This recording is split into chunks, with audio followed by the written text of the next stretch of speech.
I once heard a scary story from a friend of mine. A family who had a beach house had a terrible thing happen. Sometimes they would invite me to visit since they were rich people and their house was huge. It was a pretty cool place. They'd even had a full-time maid who had her own apartment. One day they decided to go away for a long weekend, and when they came back they found their house had been ransacked. Everything was in disarray. TVs were missing, furniture was broken. It was horrible. It was clear from the start that the question of where they would go to check was not a difficult one. They went straight to the maid's apartment and found it empty. All her belongings were missing. We called the police and they came and provided a brief summary of the incident.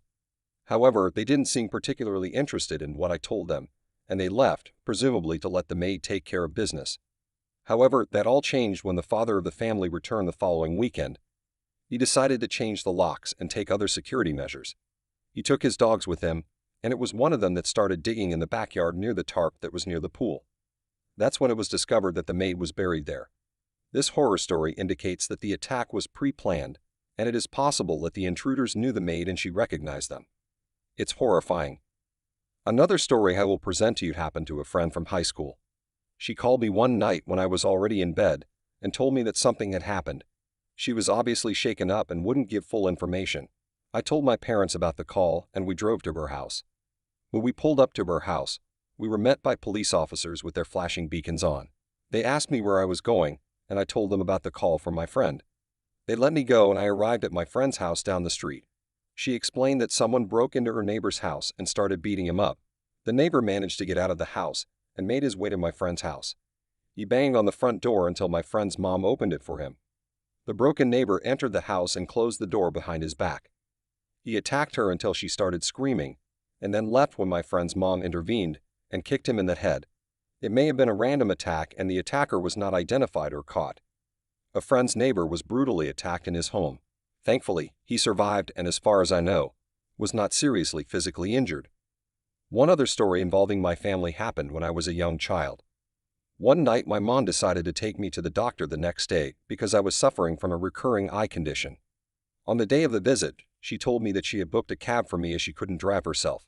I packed my things, got my bag, and was about to leave the house. But then I remembered my jacket that was left in the classroom. I ran back to the school to get it, and then headed to the cab office. The office clerk told me that the cab had already left without me.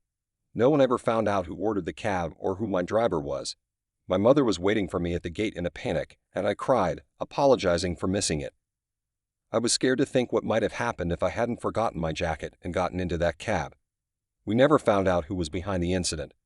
Translated with Depot.com, free version. One day at school, it surprised me that a woman in the office knew my full name and what grade I was in.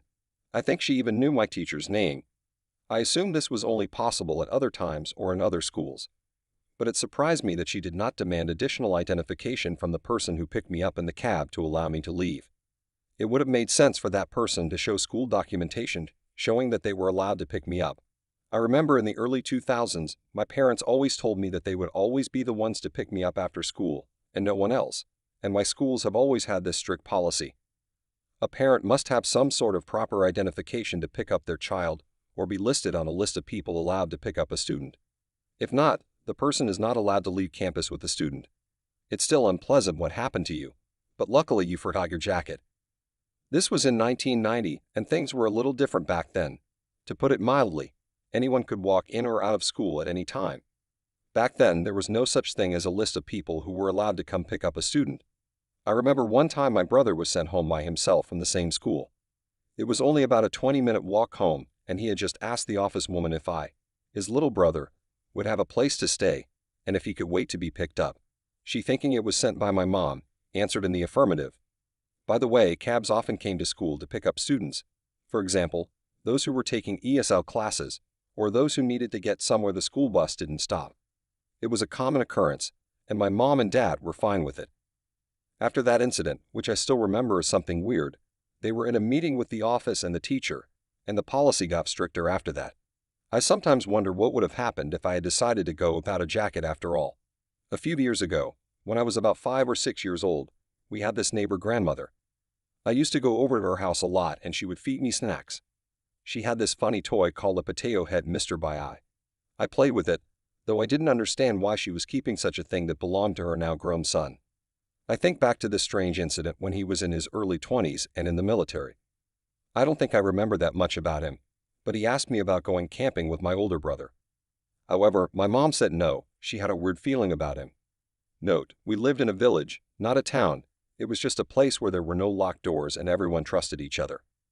My mom saw him in our little store with bites all over him and was concerned. He said he got them by the creek, but she thought it was weird because we didn't go there all the time. But everything was fine. A little while later, I don't remember exactly when, but the news said there had been a murder of some vacationers near where we lived. Everyone was shocked. That doesn't happen here. My mom remembered her weird feeling and how something didn't make sense and decided to call the police. She simply mentioned what she had noticed.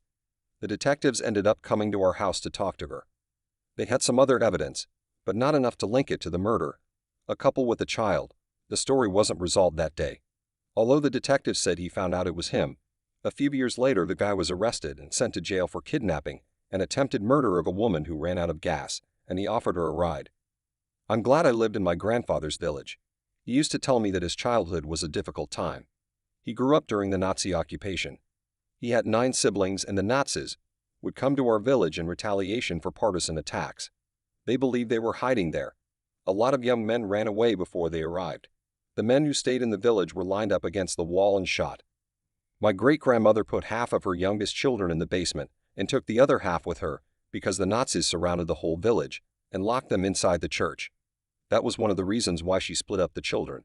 She was afraid they would all be killed. The Nazis devastated and burned almost every house in the village, including ours. My grandfather ended up in the basement with his siblings, and their house burned down above them. But those in the church also survived, although many did not. Then the Nazis came back a few years later and forced young men and boys, including my grandfather, to help them build roads and fortifications. Against all odds, they all survived the war, but many family members from those times are still struggling with the aftermath of what happened. I am still searching for logic and explanation for what happened.